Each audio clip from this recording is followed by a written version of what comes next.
Assalamualaikum warahmatullahi wabarakatuh. Saya Ica Krismonika dengan nomor NIM 23101017190034 dari kelas 6A1.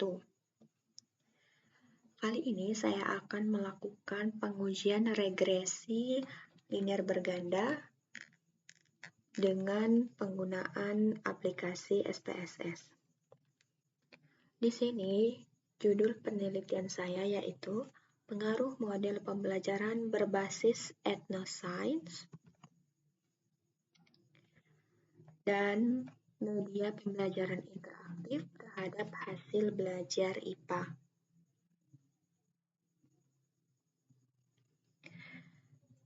Di sini saya sudah memiliki tabulasi data dari variabel yang saya miliki.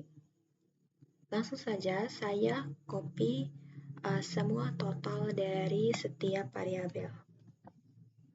Kemudian masuk ke aplikasi SPSS dan copy semua data ke dalam data view. Selanjutnya masuk ke variabel view. Di sini nama kita ubah sesuai dengan variabel yang kita miliki. Kemudian masuk ke menu Analyze. Kemudian pilih menu regresi dan selanjutnya linear. Nah, di sini variabel X kita masukkan ke bagian independen, sedangkan variabel Y kita letakkan di bagian dependen.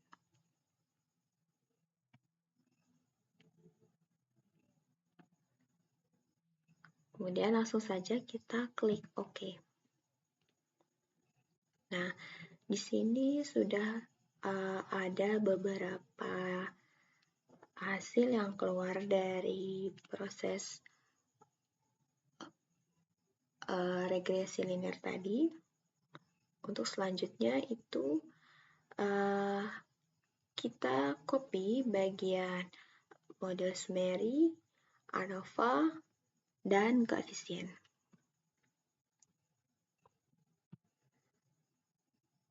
Nah, di sini sudah saya masukkan pada tabel koefisien, di mana Y sama dengan A ditambah B1 X1 ditambah B2 X2, di mana nilai A sama dengan 52,270, hasil dari konstan pada bagian B.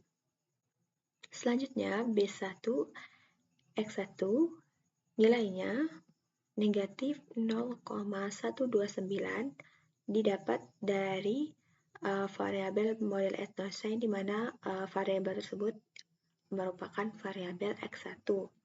Selanjutnya B2 X2 nilainya 0,077 sesuai dengan variabelnya.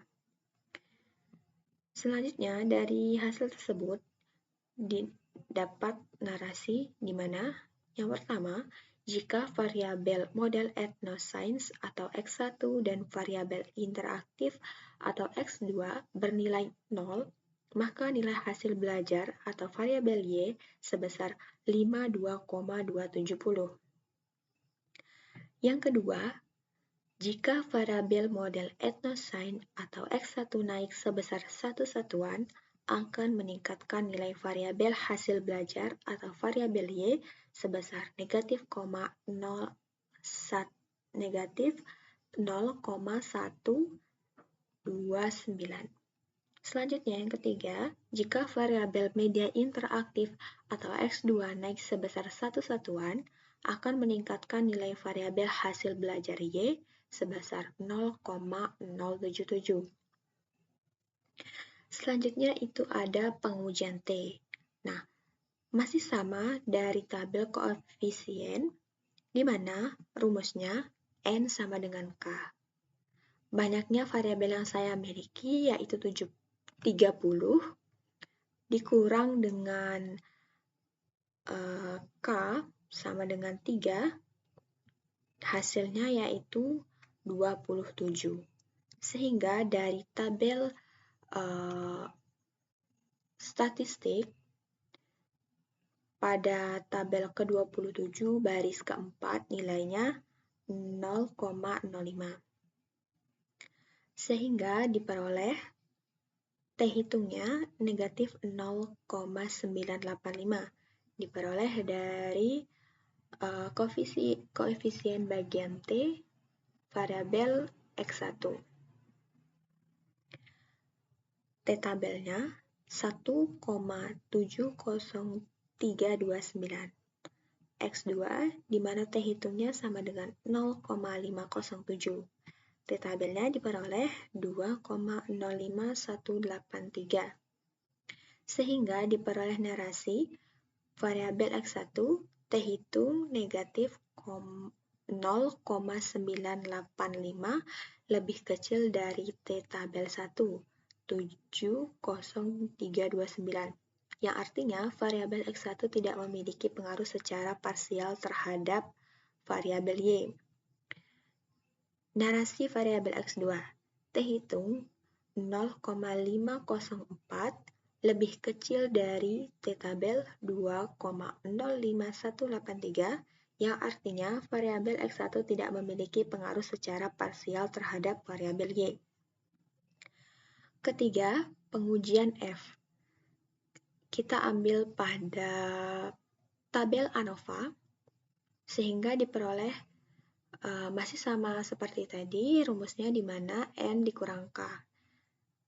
Dari banyaknya data yang saya miliki 30 dikurang 3 sama dengan 27, maka tabel ke-27 baris kedua nilainya yaitu 3,35. F hitung di tabel ANOVA pada bagian F nilainya 0,486. F tabelnya 3,35. Sehingga diperoleh narasi uji F hitung 0,486 lebih kecil dari F tabel 3,35, yang artinya variabel X1 dan variabel X2 tidak memiliki pengaruh secara simultan terhadap variabel Y. Yang keempat, pengujian koefisien determinasi. Nah, pada bagian pengujian koefisien determinasi, tabel yang kita gunakan yaitu tabel model Sumeri, di mana nilai adjust R² yaitu negatif 0,037, sehingga diperoleh biasanya pengaruh X1, X2 terhadap Y adalah sebesar negatif 3,7%. Sisanya sebesar 96,7%. Adalah variabel lain yang tidak diteliti dalam penelitian. Demikian penyampaian saya. Sekian dan terima kasih. Wassalamualaikum warahmatullahi wabarakatuh.